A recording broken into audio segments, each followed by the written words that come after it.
Resolutions, making changes. It's that time of year, and friends are talking financial planning. How do we make changes and resolutions with our finances most effectively? I'm Bridget Sullivan Mermel, and I've got a fee only financial planning practice in Chicago, Illinois. And I'm John Scherer. I run a fee-only financial planning practice in Middleton, Wisconsin. And I'm looking forward to talking today, Bridget, about how to make changes, right? Resolutions, that's such a weird word, like there's something magic happens on just New Year's Eve, right? And suddenly I'm going to be better tomorrow. And I look at things like a lot of people, I'm sure, do, as sort of more progressive. I actually had a friend who used to do a winter solstice celebration, December 21st, and I started making some changes earlier in the year to give me a head start on the New Year's thing. And one of the things that I wanted to talk today about is that so many changes can be overwhelming. And New Year's resolutions, right? Everybody resolves to work out more and eat better, and all these things. And by January 4th, all those things have gone by the wayside.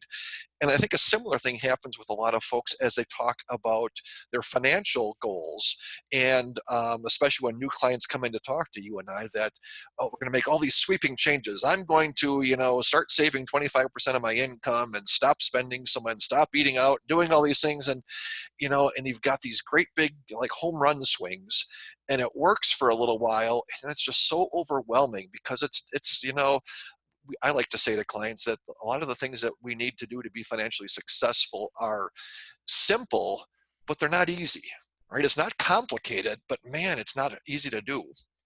So one of the things I recommend people do is to take baby steps when it comes to changing their financial habits or setting their financial goals. And at this time of the year, one of the big ones that I talk about with folks is saying, we try to get people to be saving 10 or 15% of their money into their 401k plans. And man, that's hard when maybe you're just getting the company match and only saving 3. Like, how do I suddenly cut out 5% of my income? And one of the ways to do that is just in baby steps. And we talk about just every year increase by 1%. If you're giving 5% into your 401k right now, make it 6%. Or maybe you get a raise this year and you get a 4% raise. We'll take 2% and put it into your 401k.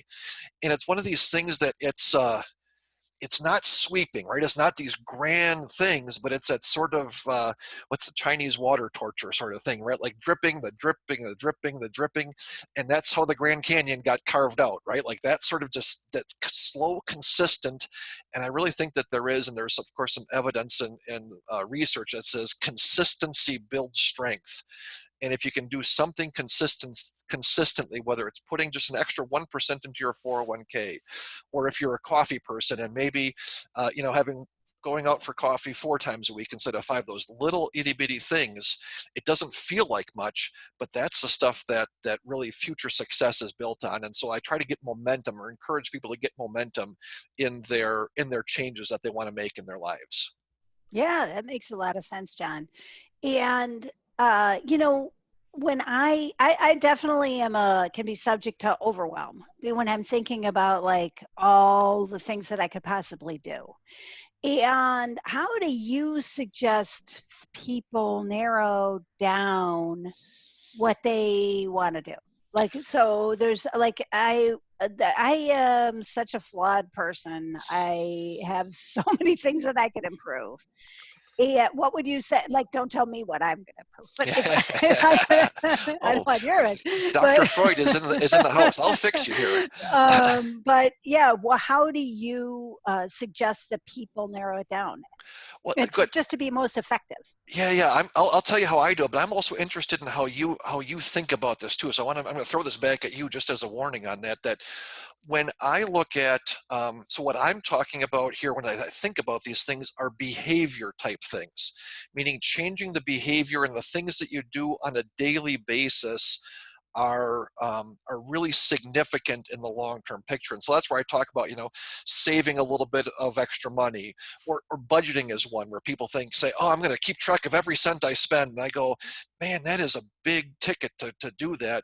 But maybe you can keep track for a week or for 2 weeks, or take a look at 1 month and kind of put it in bite-sized pieces. but and I think that part of it is identifying for each individual what's going to have the most benefit from a financial standpoint is one, right? Like, listen, if we're behind on our retirement savings, that maybe that's the best place to do it. Or if we built up a little too much debt, maybe paying off a little extra debt every month, that's going to do it. So some of it's really personal as far as what's going on.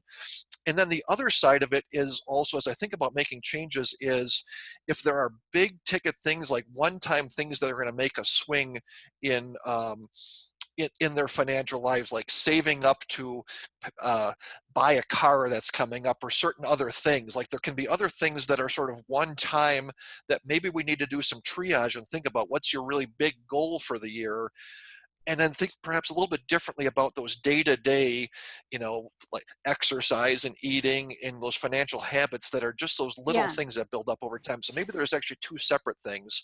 um, and your question was, how do you prioritize? And I think, golly, as I think about that question, it really is so personal, depending on the situation and what's going to have the biggest benefit, whether it's in dollars or in emotions. Like if I feel really good about what I'm doing and how I've built this up, Right. then I'm going to be better at handling some of the other things that go on in my financial life. So what do you do? Tell me your approach to that. Well, it sounds like you are distinguishing habits versus goals. Yeah, yeah. So they are different, right? So a habit is just something, if you're trying to change a habit, that can be a little different than making the commitment of having a goal. Like, so a goal, it implies that it's going to be over, right? Whereas a habit, it's like, well, I'm going to try to stick with this, Yeah. or at least stick with this for a good long while. And so it seems like having some, like, I think that people can tend to, like, saving is the number one habit, right? That we like to have with clients, saving 10% of their income.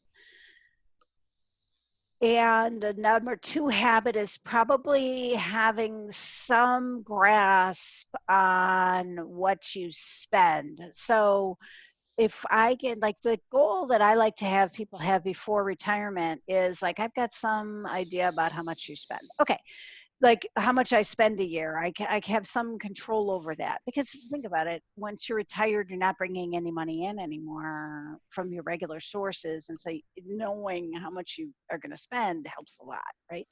So those are two habits, but those are hard. Both of them can be hard.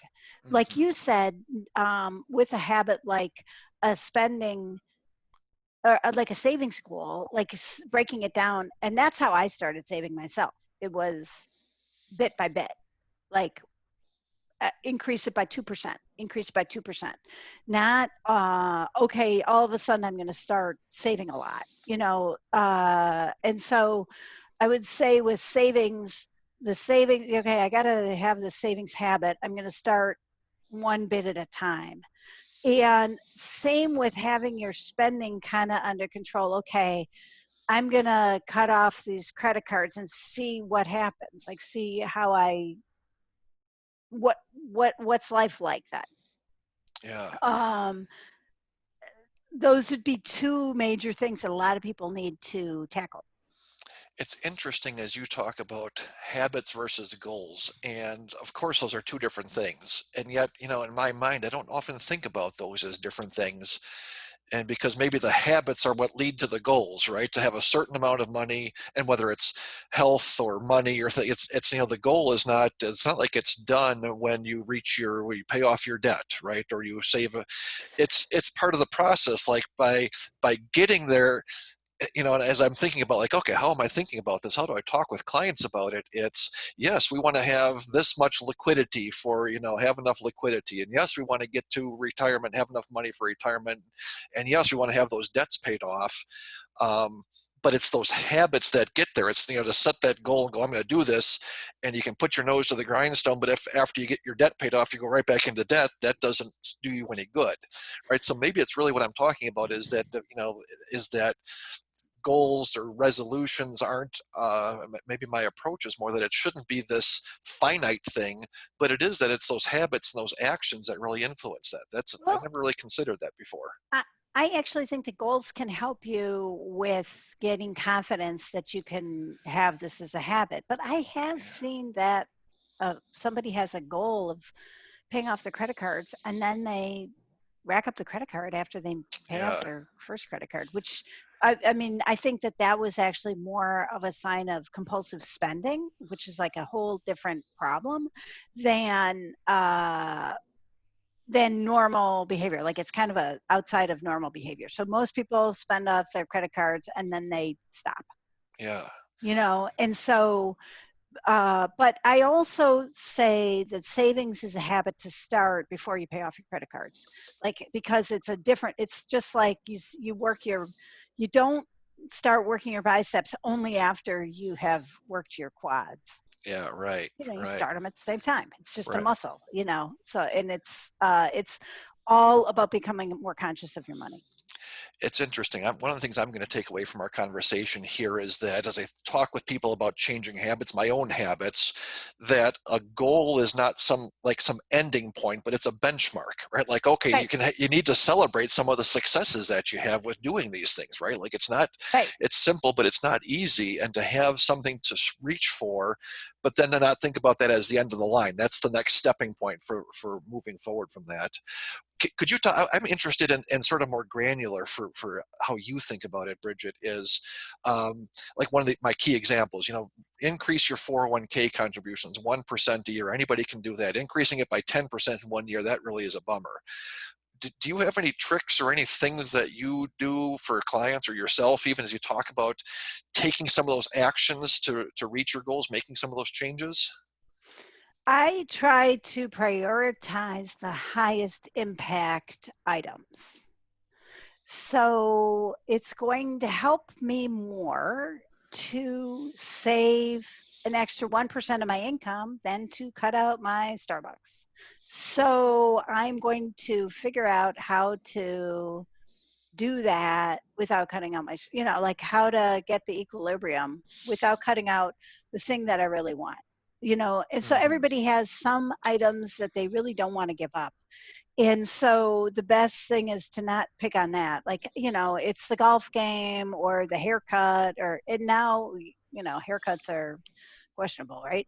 So Hey, don't talk it's, to me about haircuts. I know I've got COVID shag. That's what I'm sporting these days. But anyway, so for me, I try to get the highest impact items. And sometimes it's something that I feel like doing.